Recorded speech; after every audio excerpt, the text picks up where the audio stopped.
السلام عليكم ورحمة الله وبركاته. أهلا وسهلا الإخوة الكرام. في هذا الفيديو إخواني وأخواتي عندي لكم واحد القصة، يعني قصة فيها فائدة إن شاء الله عز وجل. هذه القصة هذه لشاب من السودان، شاب من دولة السودان، متزوج منذ 3 سنوات، ولكن سبحان الله العظيم الله عز وجل ما أعطاهش الذرية.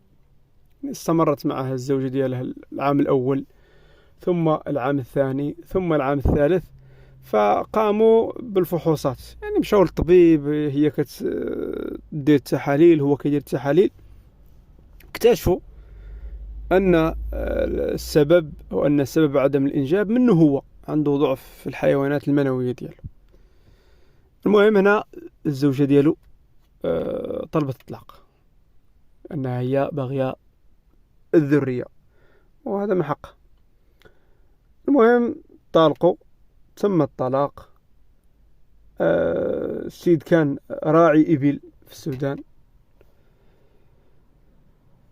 بقى مسكين واحد المدة في السودان، مدة واحد النهار اشتاقت النفس ديالو إلى العمرة، بغى يدير عمرة. قال أنا مريح والهم والقنط والزوجة مشات، أرى ندير عمرة. المهم مشى للسعودية، دار عمرة، وهو جالس في الساحة ديال الحرم، جا واحد السعودي سميتو أو الكنية ديالو أبو خالد. السلام عليكم السلام، جلس حداه. السلام عليكم السلام، أنا أبو خالد منا من السعودية، أنت منين؟ قال له ودي أنا من السودان. المهم بقاو كيهضروا، قال له يلا نمشي نتقهواو، داروا واحد كوب شاي، بقاو يوميا كيتلاقاو في نفس المكان. واحد المرة هذا أبو خالد سول هذا السوداني هذا اللي غادي نسميوه مثلا أحمد،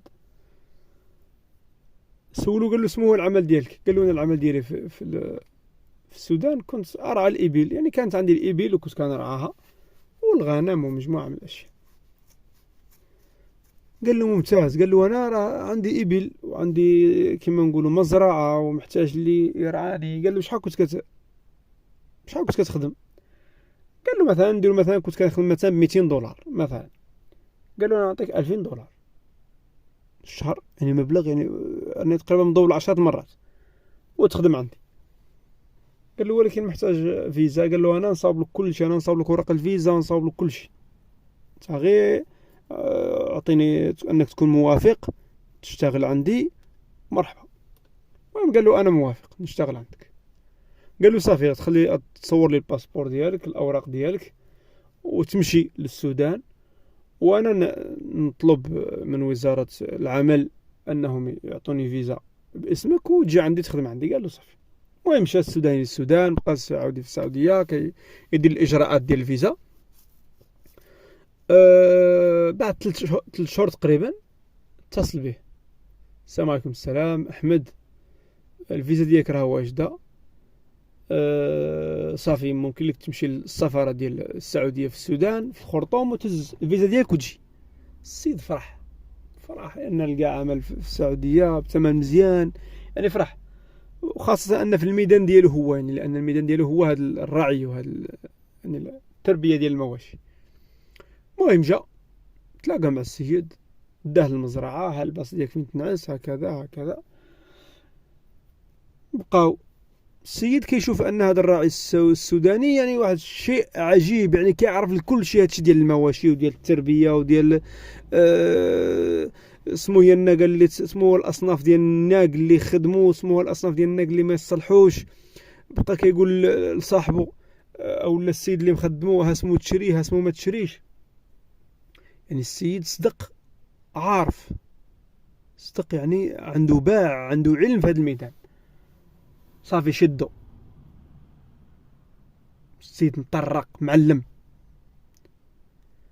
المهم بقى معاه، فات الشهر الاول، الشهر الجاوز، الشهر الثالث، الشهر الرابع، السوداني كيشد الفلوس.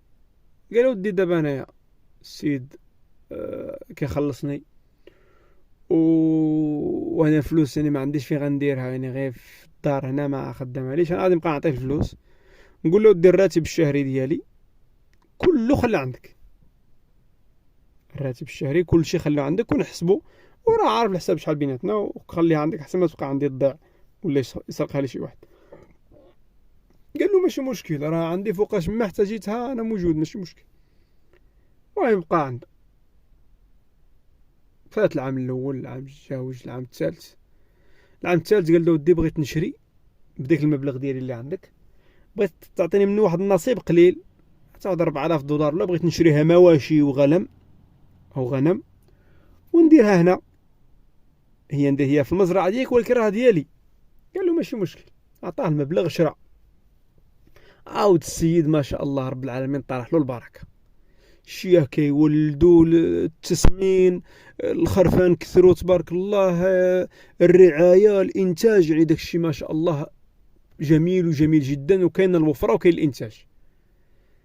داكشي كثر تبارك الله. داك الغنم مثلا الا شرا هو مثلا 50 شاة ولات مثلا 200 شاة ولا اكثر، كثر داكشي تبارك الله.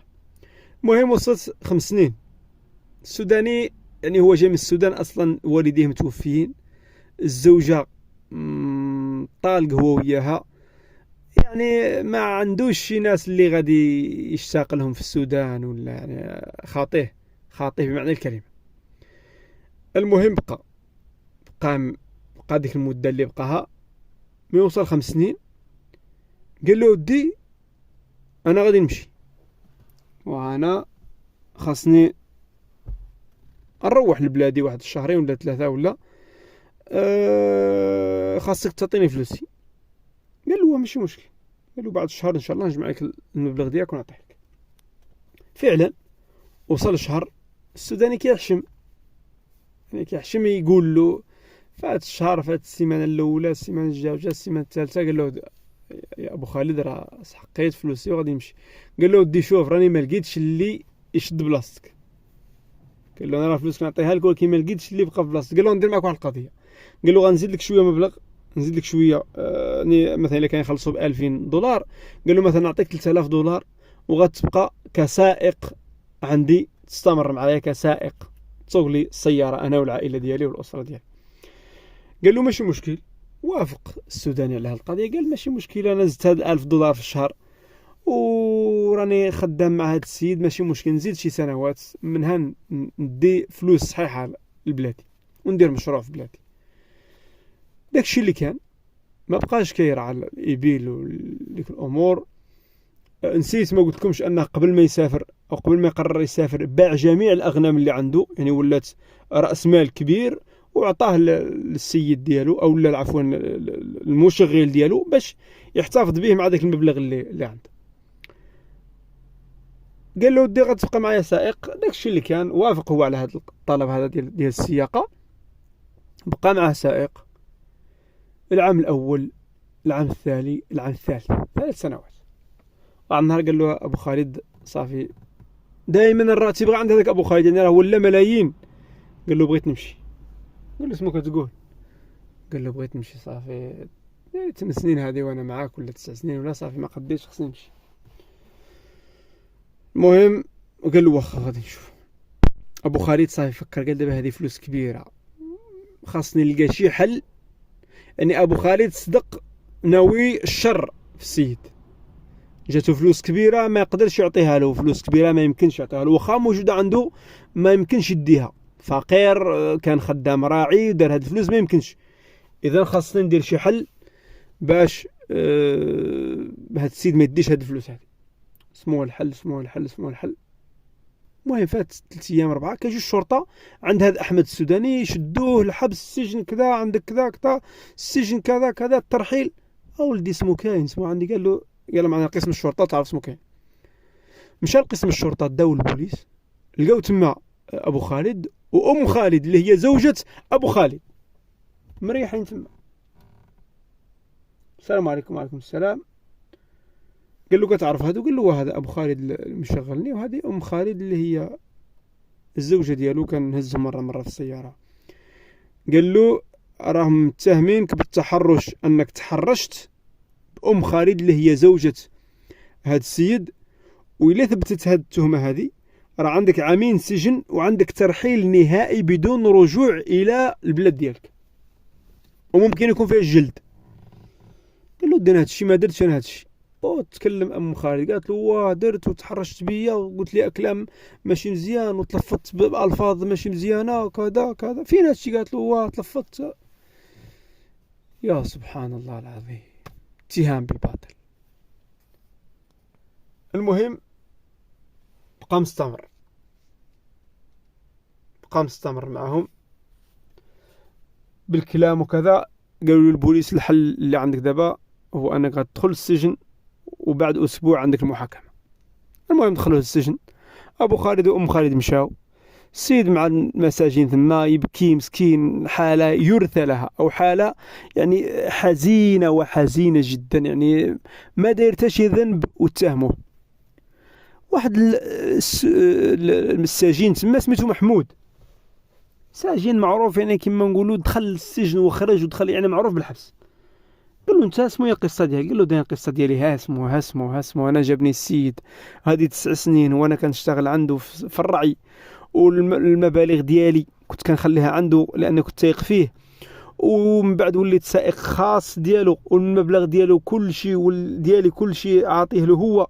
ودابا داروا لي هاد التهمه ديال اني متحرش بالزوجه ديالو، وغدا ولا بعد غدا ولا عندي جلسه مع ام خالد وابو خالد والقاضي، وغادي تكون العائله ديالهم كل شيء مجموعه تما والله المستعان.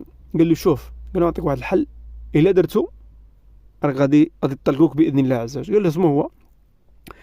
قال له الا سولك القاضي قال لك واش فعلا انت تحرشت بهاد المراه هذه، قول له واه سيد القاضي انا تحرشت بها، وماشي غير تحرشت بها سيد القاضي، انا هاد المراه عندي علاقه بها هذه مده 2 سنين من اللي بديت السياقه مع هاد الراجل ديالها، وكان نعسو في فراش واحد من كيكون الزوج ديالها غايب، وكان نديروا علاقه يعني علاقه حميميه انا وياها في الفراش،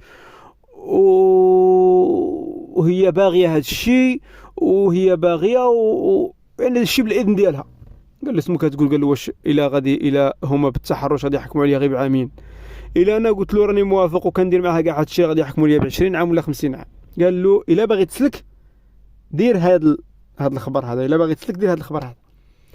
المهم مشى الليله اللي غادي يتحكم بقى يفكر يا ربي كي غادي ندير، يا ربي كي غادي ندير، واش ندير الراي ديال محمود راه هبيل ولا احمق ولا مجنون، واش باغي يزيد يسجنوني اكثر ولا كيفاش؟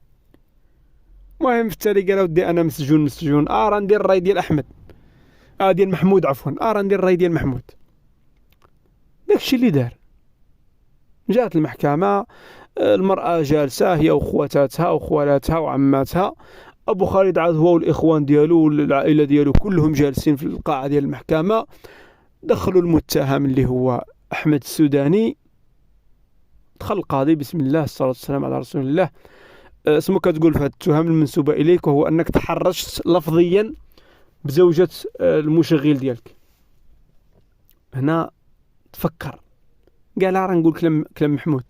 قال له نعم سيدي كاينه هذه القضيه هذه، انا تحرشت بها لفظا، وماشي غير هادشي سيدي، راه كاين اكثر العلاقه بيني وبينها علاقه حميميه، وراه بيني وبينها عشق يعني كبير، وبيناتنا ممارسات يعني زوجيه، يعني كانها الزوجه ديالي، وها اسمو كنا كنديرو، وها اسمو كانت كتقول لي، وها اسمو كان كيقول لي المهم يعني كما نقولوا قال كل شيء داك الشيء اللي كيوقع بين المراه والزوجه ديالو للقاضي.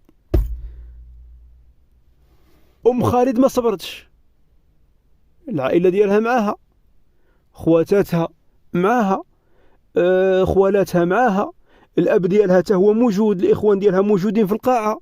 يعني الا كان هذا الشيء بصح يعني راه غادي يقتلوها، غادي هذه يدخل الحبس وهما غادي يقتلوها، لان قضيه اصبحت قضيه شرف.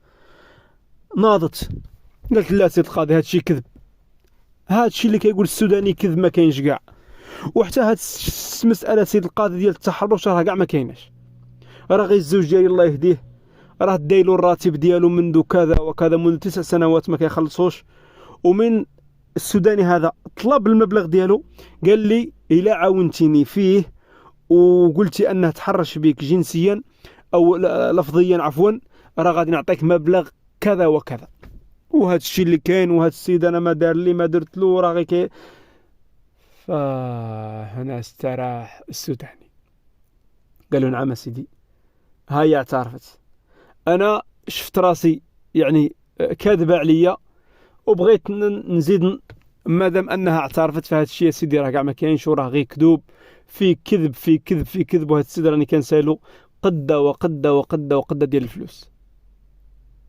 فهنا نجا هذا السوداني من هذا المكيدة ومن هذا الفخ ومن هذا المكر اللي كان باغي يديروا له هذا السيد هذا، ورد له أبو خالد بعد ما حكمت عليه المحكمة بالسجن وبأنه يرد المبلغ الملاه كاملا، وبأنه يخلص تعويض كذلك، يعني يرد له المبلغ دياله كامل ويخلص له تعويض على ذاك الشيء اللي قال فيه وديك التهمة اللي اتهمها.